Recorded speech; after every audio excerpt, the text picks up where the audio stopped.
Okay, hopefully you've done lessons 1 to 3. So we're moving on to lesson 4 now. As before, I will have a link to the code sandbox in the description. So if you click on that link, you should be able to follow along with this tutorial. Okay, I'm going to come into my code here and I'm going to comment out from line 10, holding down the shift key and down arrow, and I'll comment all the way down to line 81. So I'll do a control / and a save. And let's come into index.html and I'll also comment out lessons 5 and 6 here. Save. Okay, so we've just got lesson 4 here. And in lesson 4, we're going to cover constants. So like I've specified here, constants are very similar to let, except with lets you can reassign them, but constants don't allow that. So what does that mean? Okay, let's come back into our code. And as you can see, on line 5, I've assigned a constant pi_3dp. So this is a constant I want in my code that gives me pi to 3 decimal places. So if I uncomment line 10 and do save, I can use this pi_3dp in my code and it will always give me 3.142. Now you may also notice that we're using template literals, and this is a slightly nicer way of putting strings together. So we need to use these backticks, and on my keyboard that's just to the left of my 1 key.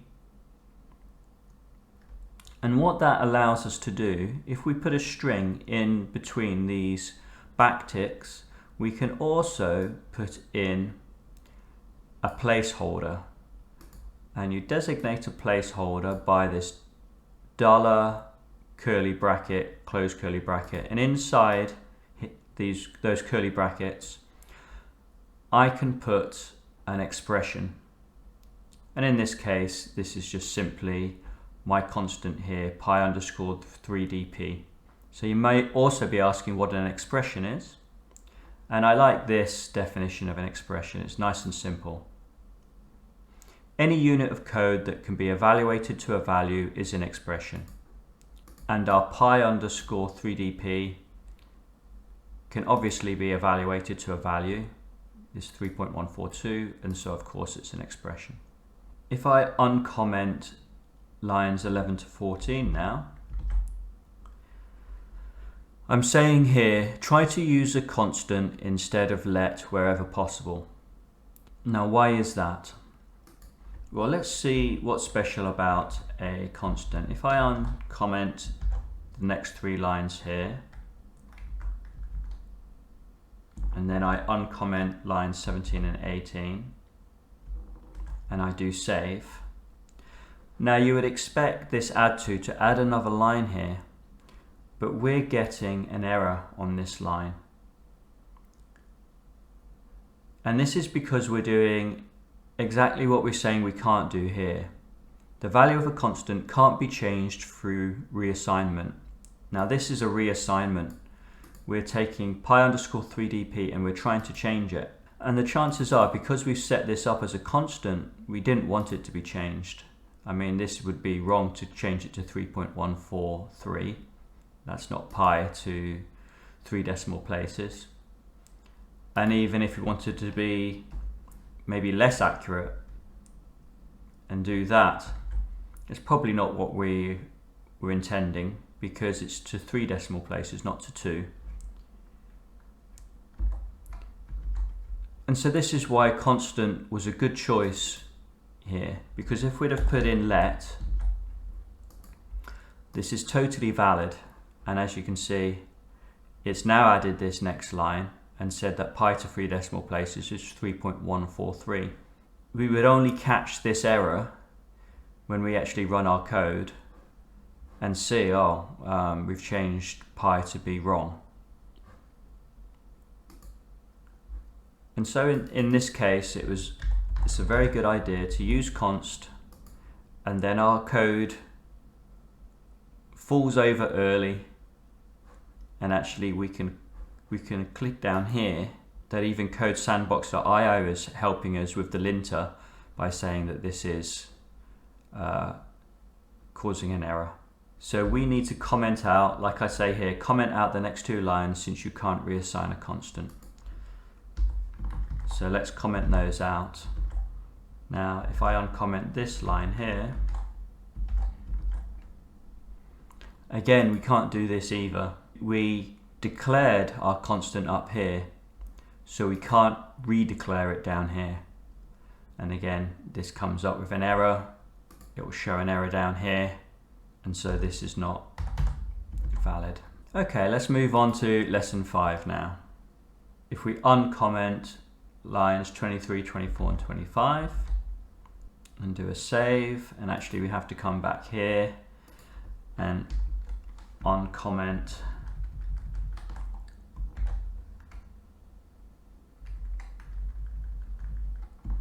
these lines. We can comment out lesson 6 for the moment. So now we're looking at comparisons. So as I specified here, comparison operators are used to determine equality or difference. So you've probably come across these in maths. And so we're saying here 6 is greater than 5. And so I'm putting in this expression. So this evaluates to a value. What does it evaluate to? Well, this comparison evaluates to a Boolean, either true or false. So 6 is greater than 5, so that returns true. If I made 5 7,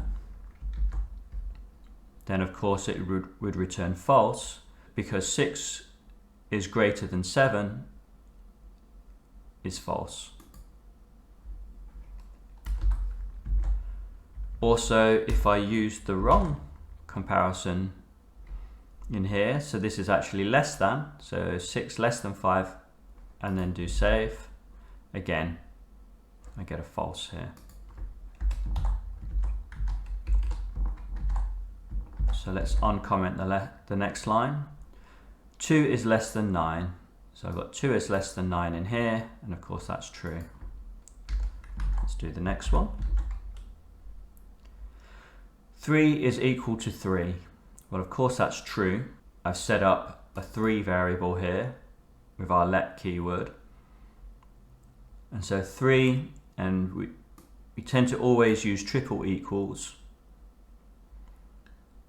which tests for equality and type. Definitely the safest one to use. And 3 is equal to 3.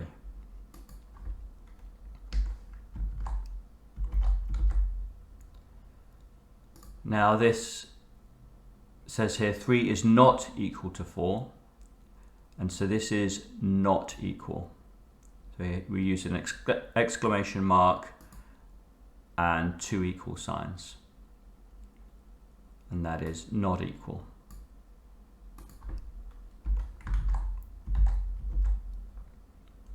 Three is less than or equal to 3, and so this is the less than or equal. 3 is greater than or equal to 2, and this is the greater than or equal to operator. Okay, let's move on to lesson 6. So let's go into our HTML and just uncomment lesson 6. And then if we come down here and let's uncomment these first few lines. So what are we doing in lesson 6? Well, we're looking at conditionals. As I said here, the conditional statements we're looking at are if, else, else if, and switch. So let's look at the if statement to start with.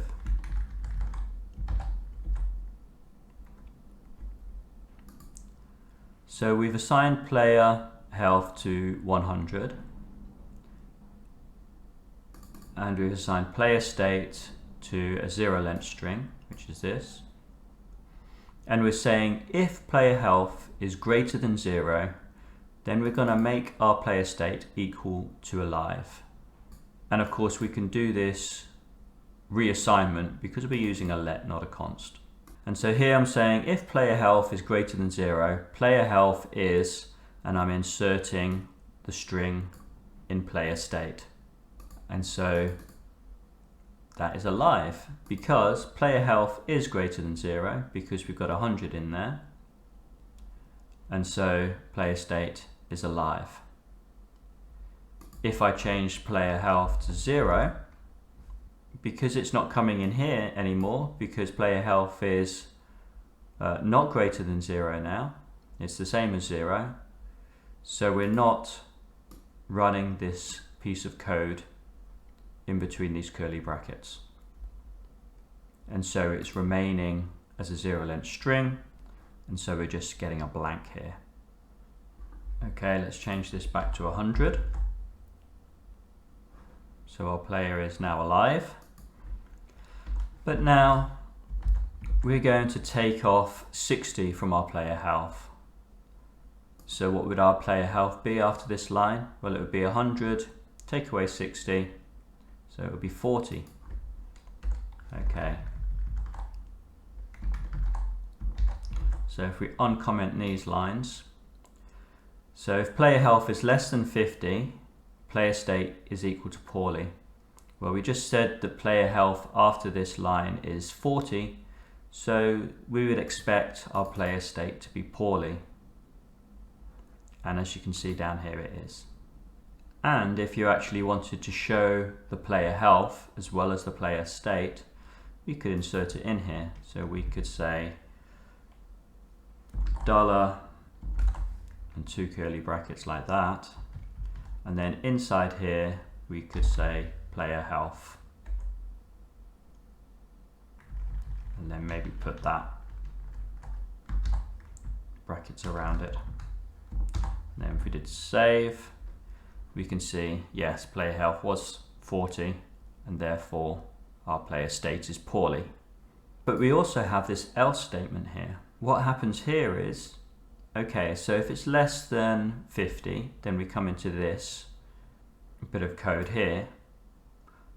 Else, we'll do this bit of code. So it will come in into this bit of code when our player health is 50 or above, i.e. not less than 50. So let's test that out. So if we took off 50, say, from our player health, our player health now is 50, and so we're healthy. And let's say do 20 off our health. So our player health is now 80, and therefore we're healthy. And so we've come into this line here. And so this is the if-else statement. Okay, let's have a look at the next section. We're doing the else if now. So we've reassigned player health to 100 now. And we're saying if player health is less than or equal to 0, we're going to set player state to dead. Else if player health is less than 50, then we're going to be poorly. Else, we're going to be healthy. So if we set our player health to 0, our player is dead. If we set our player health to say 10, our player is poorly because our player health is less than 50. But if we set our player health to 90, our player is now healthy. So this is an else if statement. And you can actually have multiple else if statements in here. So let's put in another one. So if we copy that and we say less than, say 70, and we can put in here what's something between poorly and healthy. I'm just going to say okay. So if we're between 50, dead on 50, we're okay. And actually if we were 70, we'd be healthy. But if we were 60, we'd be okay. And if we were 69, we're okay.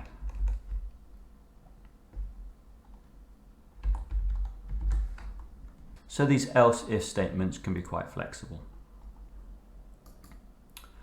Okay, now let's have a look at our final conditional statement, which is the switch statement.